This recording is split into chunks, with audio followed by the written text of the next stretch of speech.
So, balikan natin yung chapter 10. Brothers and sisters, hallelujah. At ititipon natin yan. Praise God. Chapter 10, verse 22.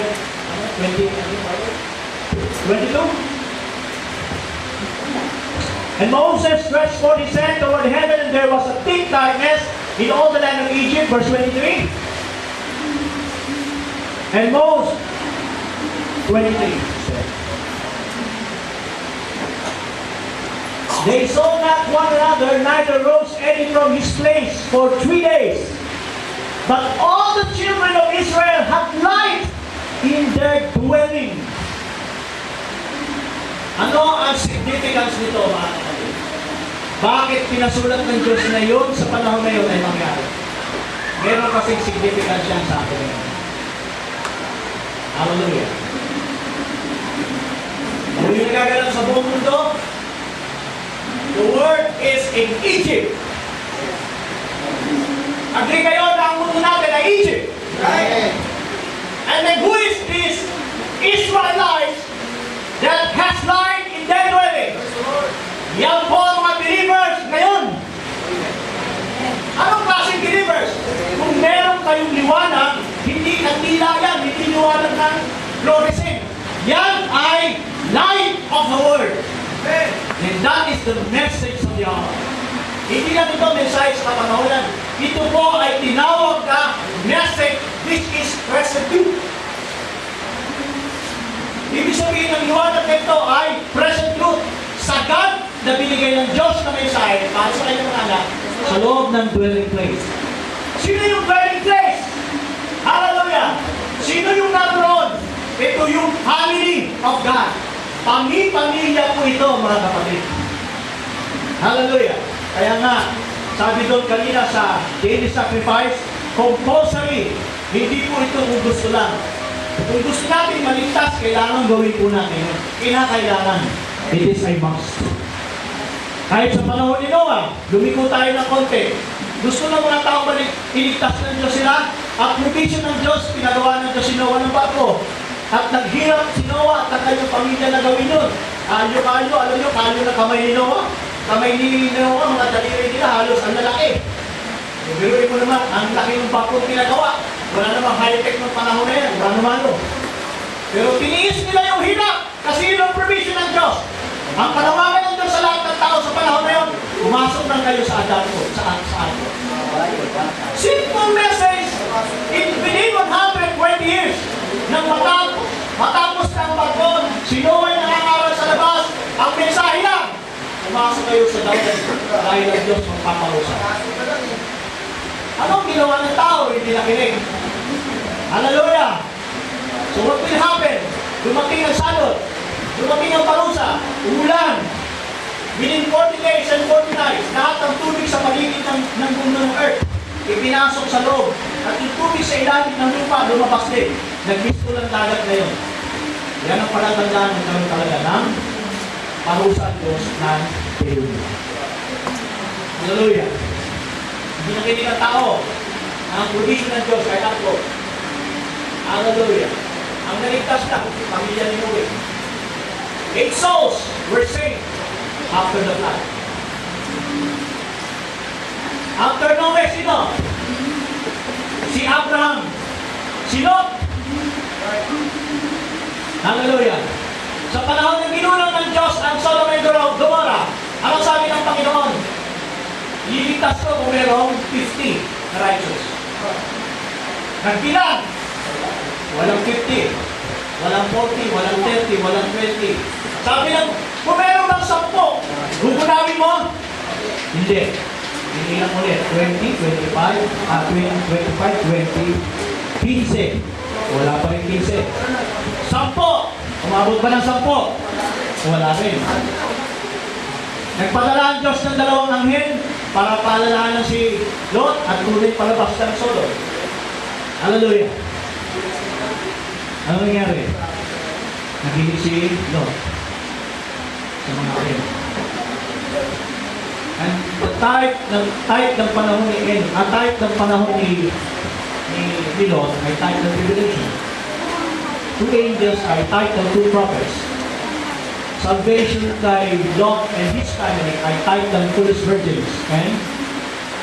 Iba pa ang mag-function na including 144,000. Dadaan sila ng tribulation. Hallelujah. Simple lang, sabi ng anghel, lumuwas ka, gugunawin ng Diyos. Nakinig, huwag kang lilingin. Huwag kang lilingon. Yan ang sabi. Sa oras na luminon, ang instruction, sa oras na luminon ka, magiging haliging na sila. Tumakbo sila, palabas. Narinig nila yung malakas na hangin. Dumidilig na ang paligid, mga kapatid. Tumakbo sila, paakyat, palabas ng bundok, praise God. That, because of that instruction, sabi ng anghel, hallelujah. So ganun nangyari. Takbo sila, lumilingon nyo, magilingon! Takbo na, diretso! Lilingon yung mga ipanganak. Huwag lilingon! Sabi ng anghel, nagtayo ng konti habang tumatakbo, mabilis na sinuwat yung mga anak. Pero yung asawa ni Lot, medyo dilay-dilay na. Ibig sabihin, gusto niya na lumingon. Ang lingon niya, mga kapatid, ang spot, may apoy na tumama sa kanya. Tumampas sa kanya. And he was form of the soul. Simple lang, mga kapatid. So makikita natin ang instruction. Yung Israel na dinala doon sa Goshen, may instruction ba yun? Meron. Mahalaga ba makinig sa instruction? Sagutin nyo. Amen! Hallelujah! May mga tao hindi masyadong pinapahalagan kahit sa panahon ng Israel. Yung instruction. Kasi yung instruction na dinala ng likod ng Diyos, mga kapatid, it's great from God. It is a word, not the words of men, it is a word that comes from the mouth of God. Kaya kung yun ang instruction, directly talaga, kapag sinunod ng tao sa panahon na yun, save sila. Hallelujah. So, Israel, pumunta ng Goshen, walang inabot na sumpa. Sabi sa Bible, that in Goshen, there is no Christ, there is no rams, there is no curse. Ang sinabi doon, they have life in their dwellings. So, tinay ko kanina, sino ba? Mga kapatid, si Noah, si Abraham, si Moses, si Lot, si Moses. Hallelujah. And even in the time of Jesus Christ, ano yung warning sa panahon ni Kristo? May kinalaman po sa pinag-aralan natin, Daniel 8. Hallelujah. Praise the Lord. Ano po yung sa panahon ni Kristo? Instruction. Remember, sabi ni Jesus Christ sa kanyang mga disciples, including 12 apostles, if you see, ano yun? The people of Rome, the fulfillment of Daniel chapter 8, if you see, hallelujah, kapag nakita ninyo na pinalibutan ng, ano yun? Ano yun, Brother Francis? Ng Rome, di ba? Pinalibutan ng city of Jerusalem ay pinalibutan ng mga itong paso na? Titus. Ha?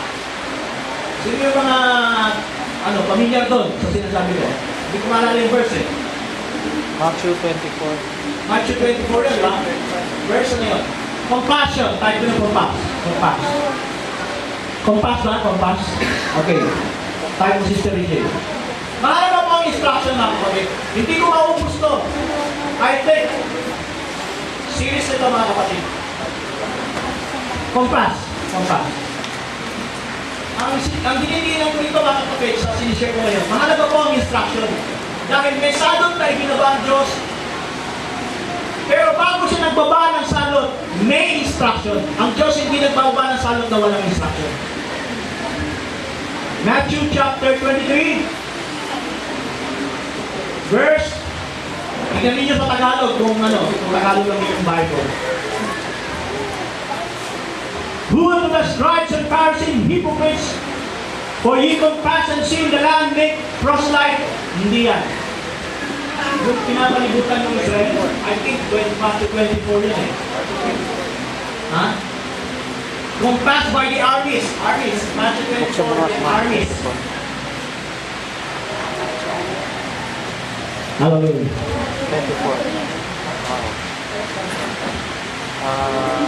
15 pa ba? O 14. Kaya yan. Matthew 24. Yung armies. Ang bagay. Sino yan? Si Jelay? Anong version, Brother Francis? Matthew 24, 14, 15, 16. Tingnan natin. Tama. 24 verse 15. Simulan natin. Who are the scribes in 24? 24. 24.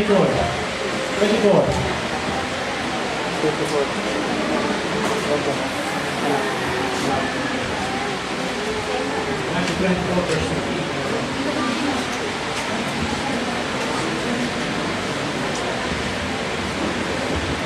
Tingnan niyo sa Bible niyo, Matthew 24 verse 15.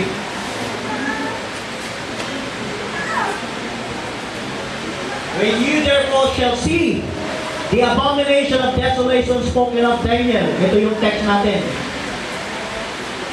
The prophets stand in the holy place, whosoever read it, let him understand. Now verse 16. Then let them which be in Judea flee into the mountains. That is instruction. So yung prophecy na kinote ni Jesus Christ sa scriptures ay yung prophecy ni Daniel na siyang pinag-aaralan natin ngayon. Hallelujah. Sabi rito, kapag nakita ninyo, sabi ni Kristo, na when you shall see the abomination of desolation spoken of Daniel the prophet, stand in the holy place, whosoever read it, let him understand. Ang ibig sabihin ni Jesus Christ, ang sinong bumabasa niyan, unawain ng mabuti. Mahalaga yun, mga kapatid. Ano ibig sabihin ng unawain mabuti? Pagtabirean yan. Saligsigin ninyo. Alamin ninyo. Kung yan ay totoo. Hallelujah. Hallelujah. Sabi sa verse 16, then let them which in Judea flee into the mountains. Tingnan niyo yung instruction ni Jesus Christ. Verse 17, let him which on the housetop not come down to take anything out of this house. Verse 18, neither let him which is in the field return back to it to take his clothes. 19, and who unto them that are with the child, and to that which gives suck in those days.